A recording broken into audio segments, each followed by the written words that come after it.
বৌমা, তুমি এখনো ঘুমাচ্ছ নাকি? আরে তাড়াতাড়ি উঠে পড়ো, আজকে আবার আমার 3 বান্ধবী বাড়িতে আসার কথা আছে তোমাকে দেখার জন্য। এই বাড়িতে তুমি নতুন নতুন বৌমা হয়ে এসেছো, এখন তো তোমাকে অনেকজনই দেখতে আসবে। তুমি একটু তাড়াতাড়ি রেডি হয়ে বাইরে আসার চেষ্টা করো। মায়ের মুখে এমন কথা শুনে রাহুল তখনই বাইরে বেরিয়ে আসে। মা, আসলে তোমার বৌমা বোধহয় বাথরুমে আছে, তাই হয়তো তোমার কথা শুনতে পাচ্ছে না। আচ্ছা তুমি যাও, আমি তোমার বৌমাকে বলে দিচ্ছি। হ্যাঁ রে, আর তোর বউকে একটু বলবি যেন শাড়ি পরে বাইরে আসে, কেমন? কারণ আমাদের এই সমাজে অত ছোট ছোট জামা কাপড় পরা মেয়েদেরকে অনেক খারাপ চোখে দেখা হয়। তাই আমি চাইছি যে বৌমা যেন আজকের দিনটা অন্তত শাড়ি পরে সবার সামনে আসে। এই শুনে রাহুল তাড়াতাড়ি করে রান্নাঘরে যায় আর তার নতুন বউয়ের জন্য চা বানিয়ে নিজের ঘরে নিয়ে চলে যায়। উফ রিমা, তুমি কখন উঠবে বলো তো? আজকে আমাদের বাড়িতে তোমার প্রথম দিন, আর তুমি প্রথম দিনই এত লেট করে উঠছো। শোনো, মা তোমাকে তাড়াতাড়ি ওঠার কথা বলে গেল, আজকে নাকি প্রতিবেশীরা তোমাকে দেখতে আসবে। ওফো, এই প্রতিবেশীগুলোর আর কি কোনো কাজকর্ম নেই? শুধুমাত্র কার কখন বিয়ে হচ্ছে, কার কখন বাচ্চা হচ্ছে এসব দেখতেই পৌঁছে যায়। আরে, আর ওদের কারোর মুখেই তুমি ভালো কথা পাবে না, সকলে সবসময় নিন্দা মন্ত্র গাইতেই থাকে। উফ, যাই হোক, তুমি আর আমাকে এখন বিরক্ত করো না তো, আমাকে আর একটু ঘুমাতে দাও, কাল সকাল থেকে তো আবার অফিস যেতে হবে। রাহুল রিমার কোনো কথা শোনে না, সে রিমাকে ঘুম থেকে উঠতে বাধ্য করে। রিমা বলছি শোনো, আজকে তুমি কিন্তু শাড়ি পরবে, কেমন? আর আজকে যেহেতু এই বাড়িতে তোমার প্রথম দিন, তাই আজকে অন্তত একটু সংস্কারী হয়ে থেকো, কেউ না যেন তোমাকে খারাপ কথা বলতে পারে, বুঝেছো? শোনো রাহুল, আমি বিয়ের আগে নিশ্চয়ই সংস্কারী মেয়ে ছিলাম না, তাই বিয়ের পর আমি এত সংস্কারগিরি দেখাতে পারবো না। আমি যেরকম ড্রেস পরি সেরকম ড্রেস পরেই সবার সামনে যাব, ওকে? আর আমাকে দেখে যদি কেউ কোনো খারাপ কমেন্ট করে, আমি তাকে উচিত জবাব দিয়েই ছাড়বো। এই শুনে রাহুল ভয় পেয়ে যায়। আর কিছুক্ষণের মধ্যেই রিমা ফ্রেশ হয়ে তৈরি হয়ে নেয় এবং রিমা ও রাহুল দুজনেই ঘরের বাইরে বেরিয়ে আসে। তখন তারা দেখে যে শিল্পা দেবী তার 3 বান্ধবীর সঙ্গে বসে গল্প করছে। কি রে শিল্পা, শুনলাম নাকি তোর বৌমা অফিসে কাজ করে, তাহলে কি তোর বৌমা ছোট ছোট জামা কাপড় পরে নাকি? প্রিয়াঙ্কা দেবীর কথা শেষ হতে না হতেই সেখানে রিমা এবং রাহুল এসে দাঁড়ায়। আর রিমাকে শর্ট ড্রেস পরে দাঁড়িয়ে থাকতে দেখে শিল্পা দেবীর 3 বান্ধবী একেবারে চমকে ওঠে। বাপরে বাপ, শিল্পা, তোর বৌমা এটা কি পরেছে? কি গো বৌমা, তুমি তো এখন এই বাড়ির বৌমা হয়ে গেছো, এখনো এসব জামা কাপড় পরবে? এরকম হাত কাটা পা কাটা জামা কাপড় পরেছো, সবই তো দেখা যাচ্ছে, তোমার কি লজ্জা পাচ্ছে না? এই যে কাকিমা, আমি আমার পছন্দ মতো ড্রেস পরেছি, তাতে আপনার কি হচ্ছে বলুন তো? আর আমি এরকমই জামা কাপড় পরতে ভালোবাসি, তাই আমার জামা কাপড় নিয়ে একদম কোনো খারাপ কমেন্ট করবেন না, তা না হলে কিন্তু আমিও আপনাকে নিয়ে বাজে বাজে কমেন্ট করব। ওরে বাবা শিল্পা, তোর বৌমা এত নির্লজ্জ তা তো আমরা জানতাম না। তোর বৌমা শিক্ষিত, চাকরি বাকরি করে, আমি ভেবেছিলাম তোর বৌমা খুবই ভালো মনের মানুষ হবে, কিন্তু তোর বৌমা যে এতটা নির্লজ্জ তা তো আমরা ধারণাই করতে পারিনি। আচ্ছা বৌমা, তুমি তো আজকের দিনটা অন্তত শাড়ি পরতে পারতে, তাই না? আপনাকে একবার বললাম, আপনি বুঝতে পারলেন না? নাকি বুঝেও আমার কথাটা না বোঝার ভান করছেন? আমার শাড়ি টাড়ি পরতে ভালো লাগে না, আমার এরকম ছোটখাটো ড্রেস পরতেই ভালো লাগে।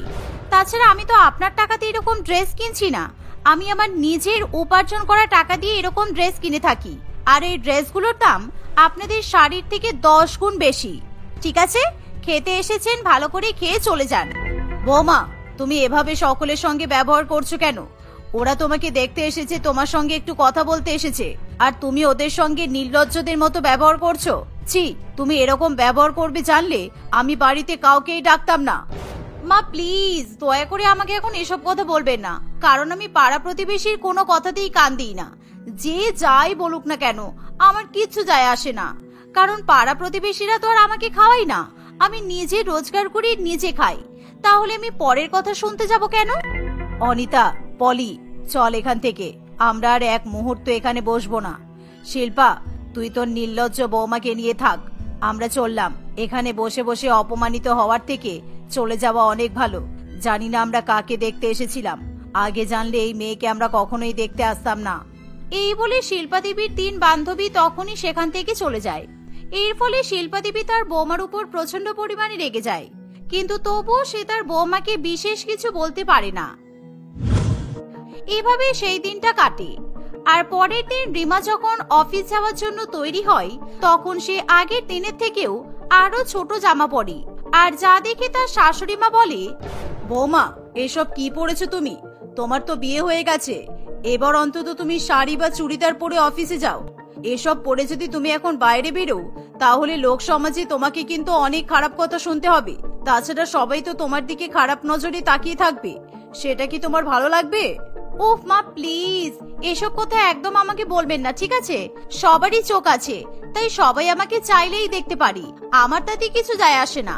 আমি তো আমার মতোই ড্রেস পরবো। আর তাছাড়া আমি বিয়ের পর প্রথমবারের মতো অফিস যাচ্ছি, তাই দয়া করে আমার মুডটা খারাপ করবেন না।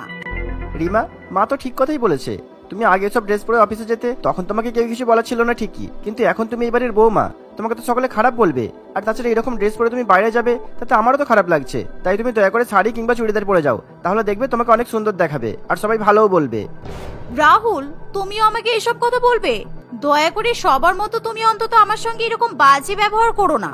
আমি বিয়ের আগে এরকম ড্রেস পরে অফিসে যেতাম, আর এখন যদি আমি বিয়ের পরে শাড়ি চুড়িদার পরে অফিসে যাই তাহলে আমার বন্ধু বান্ধবরা আমাকে অপমান করবে।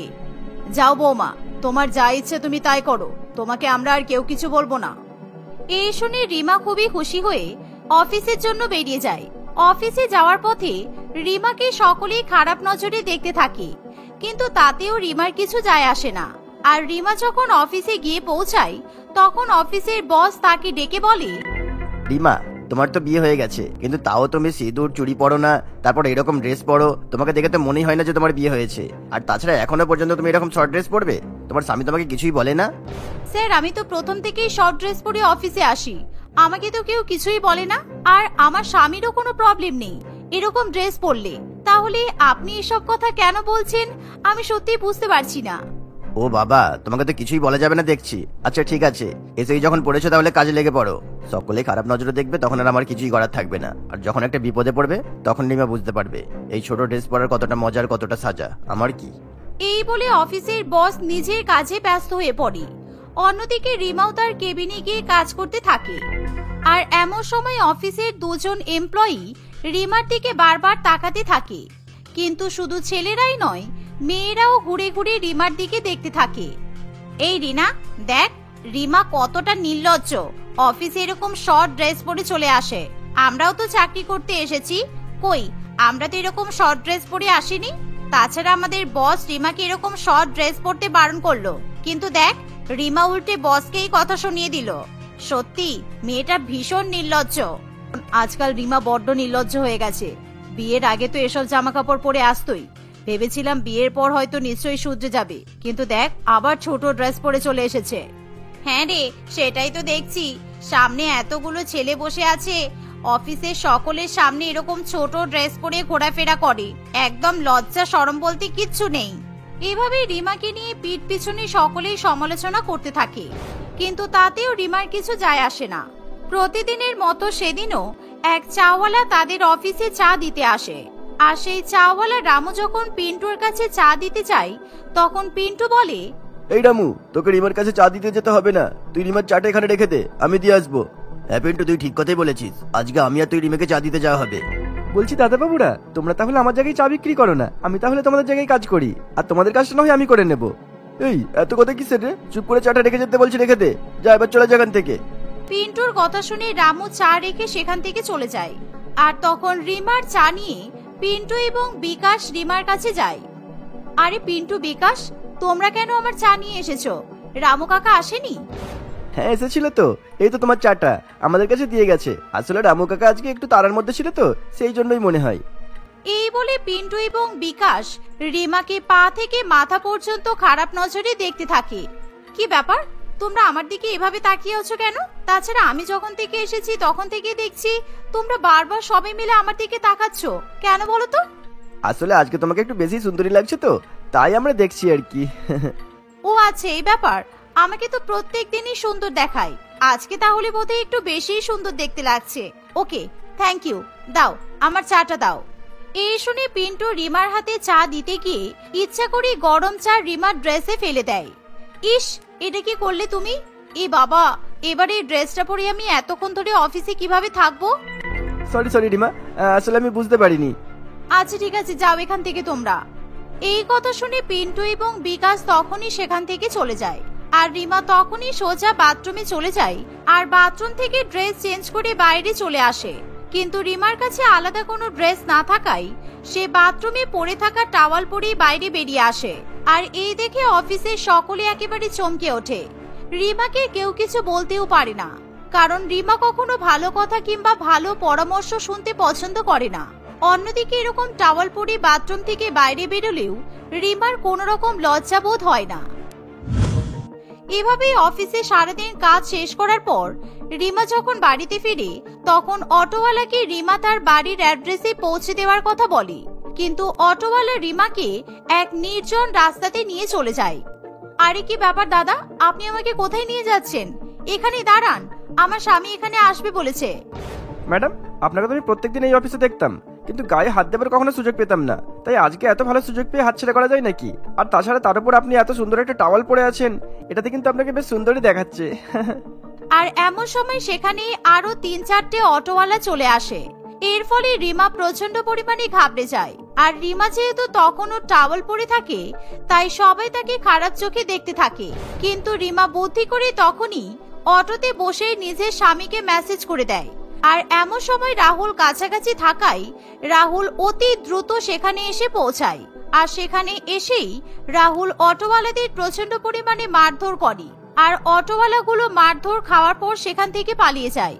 রাহুল এবার নিজের শার্ট খুলে রিমাকে পরিয়ে দেয় আর কোনো রকমে রিমাকে বাড়িতে নিয়ে আসে।